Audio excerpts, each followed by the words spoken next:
नमस्कार दोस्तों, आप सभी का एक बार पुनः राजस्थान एकेडमी पर बहुत बहुत स्वागत और अभिनंदन। और नौकरी धारा क्लासेस पर भी बहुत बहुत स्वागत और अभिनंदन। कुछ अभ्यर्थी नए होंगे ना, तो उनको इस नौकरी धारा क्लासेस के बारे में पता ही नहीं होगा। दोस्तों, आज अपन बात करने वाले हैं बीटीसी परीक्षा 2023 के बारे में। हालांकि राजस्थान में अभी तक कॉलेज अलॉट नहीं हुए हैं और कुछ विद्यार्थी ये भी जल्दी कर रहे हैं कि महाराष्ट्र से, कर्नाटका से, पंजाब से, हरियाणा से, उत्तर प्रदेश से, मध्य प्रदेश से बीटीसी करने का। अगर आप भी सोच रहे हो अन्य राज्यों से बीटीसी करने का, तो इनसे पहले दोस्तों एक सवाल आप हमेशा याद रखना। सबसे बड़ी चेतावनी मैं दोस्तों आपको दे रहा हूँ, ये आप हमेशा याद रखना। दोस्तों, मैं आपको बताने वाला हूँ बीटीसी के बारे में। कुछ विद्यार्थियों ने क्या किया, जो बीच में जो एजेंट बन के बैठे थे, उन एजेंटों ने क्या किया कि विद्यार्थियों से पैसे ले लिए। पैसे लेके क्या किया कि 2 साल में आपकी बीटीसी हो जाएंगी। वो बच्चे बेचारे एग्जाम भी दे के आएंगे। इतने फर्जी तरीके से उन लोगों का एग्जाम करवा दिया और क्या किया, 1-1 लाख रुपए ले लिए। लेकिन वहाँ जहाँ पर इन लोगों ने क्या करवाया, एडमिशन करवाया, उन स्कूलों की उन कॉलेजों की मान्यता ही नहीं थी। बिना मान्यता के, बिना यूनिवर्सिटी के उन्होंने क्या करवा दिया, बीटीसी और बीएड करवा दिया। जब इनका वेरिफिकेशन किया गया ना, तो जैसे नाम मैं आपको बता दूं कि निरंजन आर्य कॉलेज पानीपत, ठीक है ना। ये कॉलेज ही मैं आपको थोड़ा उदाहरण के तौर पे बता रहा हूँ कि स्टूडेंट का नाम था मुकेश कुमार, पिता का नाम कृष्णाराम और माता का नाम क्या था, संजू देवी।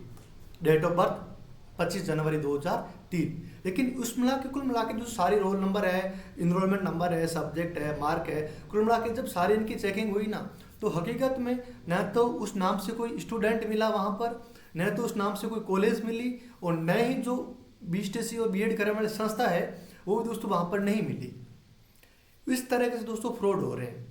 तो मैं सभी विद्यार्थियों से ये बात कहूँगा कि आप अगर अन्य राज्यों से अगर आप बीपीएड कर रहे हो, बीटीसी कर रहे हो, बीएड कर रहे हो, एमए कर रहे हो, एमएड कर रहे हो, जैसे बीएससी नर्सिंग कर रहे हो, एएनएम कर रहे हो, जीएनएम कर रहे हो, कुछ भी कर रहे हो, लेकिन करने से पहले दोस्तों एक बार आप जरूर चेक कर लेना कि मैंने जिस कॉलेज में एडमिशन लिया है, क्या उस कॉलेज को मान्यता है या नहीं है। क्या गवर्नमेंट के द्वारा उस कॉलेज को मान्यता है? अगर है तो ही करना। उनसे पहले दोस्तों एक बार आप वहां जाकर देख लेना। अगर आपका कोई भरोसेमंद टीचर है तो उनसे एक बार पूछ लेना कि सर मैं उस कॉलेज में एडमिशन ले रहा हूँ, क्या सर मेरे लिए वो सही रहेगी कॉलेज। अगर आपके दिमाग में ऐसा कुछ भी सवाल आए ना, तो आप मेरे से पूछ लेना। चाहे राजस्थान, मध्य प्रदेश, कर्नाटक, छत्तीसगढ़, उड़ीसा, झारखंड और बात करें पंजाब, हरियाणा, कहीं से भी दोस्तों आप बीटीसी, बीएड, बीपीएड कुछ भी डिग्री कर रहे हो, लेकिन उनसे पहले दोस्तों एक बार आप मेरे से पूछ जरूर लेना। मुझे कहीं से भी ढूंढ के पूछ लेना कि सर मैंने वहां पर एडमिशन लिया है, क्या वो मेरी कॉलेज मेरी लाइफ के साथ कभी खिलवाड़ तो नहीं करेगी? क्या वो कॉलेज फर्जी नहीं है? क्या वो कॉलेज फर्जी है? क्या दोस्तों वो कॉलेज वेरीफाइड है? आपको दोस्तों ध्यान रखना पड़ेगा कि कुछ भी करने से पहले एक बार देख जरूर लेना, क्योंकि दोस्तों आपका समय है वो बहुत जरूरी है। समय बहुत इंपॉर्टेंट है और समय का आप हमेशा सदुपयोग करना। 2 साल पैसे भी जाएंगे, समय भी जाएगा और आप बर्बाद हो जाओगे, वो अलग बात है। और अगर आप वहाँ से फर्जी तरीके से करोगे और यहाँ लाके राजस्थान में लाके आप एग्जाम फॉर्म भरने से पहले आप बीटीसी की डिग्री लगा दोगे कि मैं रीट का एग्जाम देने के लिए तैयार हूँ, जब इनकी चेकिंग होगी तो आप देखोगे आपकी डिग्री तो फर्जी पड़ी है। और आप टीचर बन रहे हो सेकेंड ग्रेड का कि मैंने बीएड तो हरियाणा से कर ली है, लेकिन जब आप डिग्री दोगे तब आपकी डिग्री फर्जी मिलेगी।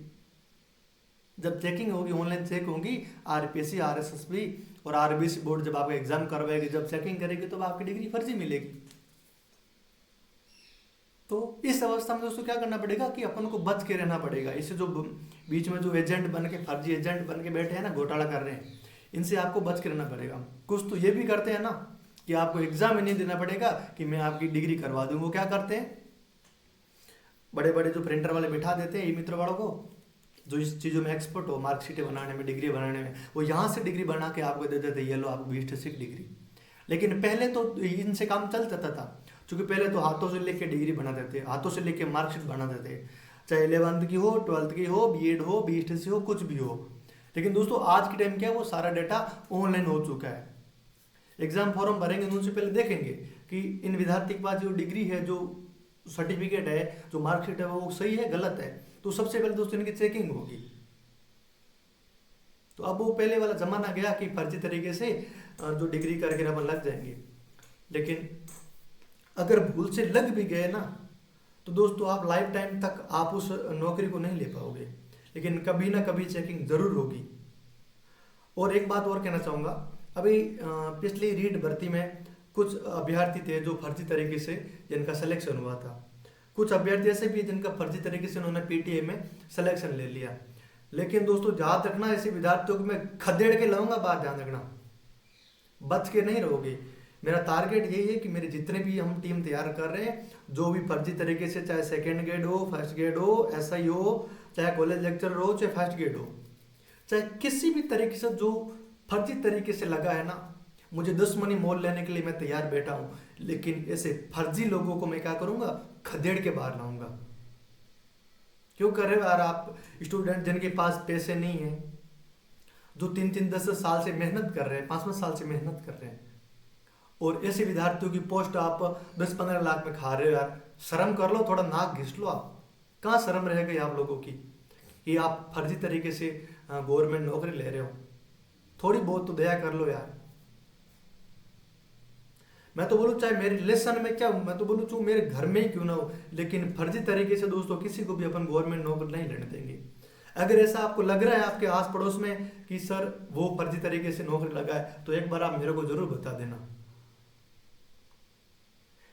उन लोगों को ऐसा सबक सिखाएंगे, मुझे कौन सा जो गवर्नमेंट नौकरी से बाहर करेंगे भाई, जो मुझे डर है। मुझे तो भाई किसी का डर नहीं लगता है। मुझे उन विद्यार्थियों के साथ जो अन्याय हो रहा है ना, उस अन्याय से मेरा खून उबल रहा है।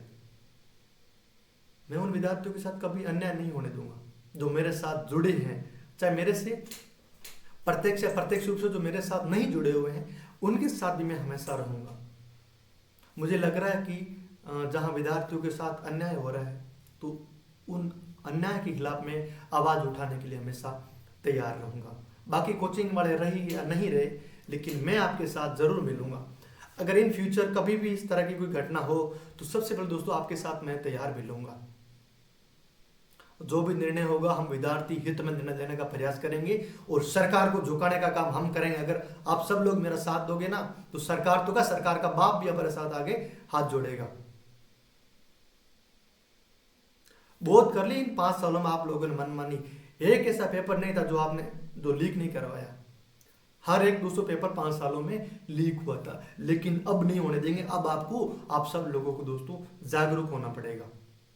अगर आप सब लोग जागरूक नहीं होगे ना, आप ये बोल दोगे कि मेरे बाप का क्या जा रहा भाई, मैं क्यों करूं, मैं तो पढ़ाई कर रहा हूं। लेकिन भाई तू पढ़ाई करता ही रह जाएगा, तू तो लाइब्रेरी में बैठा रहेगा, और एग्जाम होने से 10 दिन पहले ही लोग पेपर बाहर निकाल लेंगे।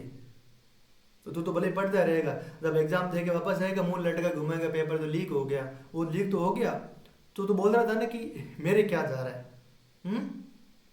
तो दोस्तों आपको थोड़ा जागरूक होना पड़ेगा। आप सब लोग अच्छे से तैयारी कीजिए। अगर मेरे लायक कुछ काम हो तो आधी रात को मुझे बता देना। विद्यार्थी हित के लिए दोस्तों मैं आपके साथ हमेशा खड़ा रहूंगा। बहुत बहुत धन्यवाद। याद रखना आपको कोई भी फर्जी डिग्री दोस्तों नहीं लेनी है, और मेरा नंबर याद रखना 9571327160। आपको कुछ भी किसी भी राज्य से अगर आपको इस प्रकार की डिग्री करनी, चाहे बीटीसी हो, बीएड हो, बीपीएड हो, जो एएनएम, जीएनएम, एमए, बीएड, जो भी एमएड जो भी करनी है दोस्तों, आप एक बार मेरे से कांटेक्ट जरूर कर लेना।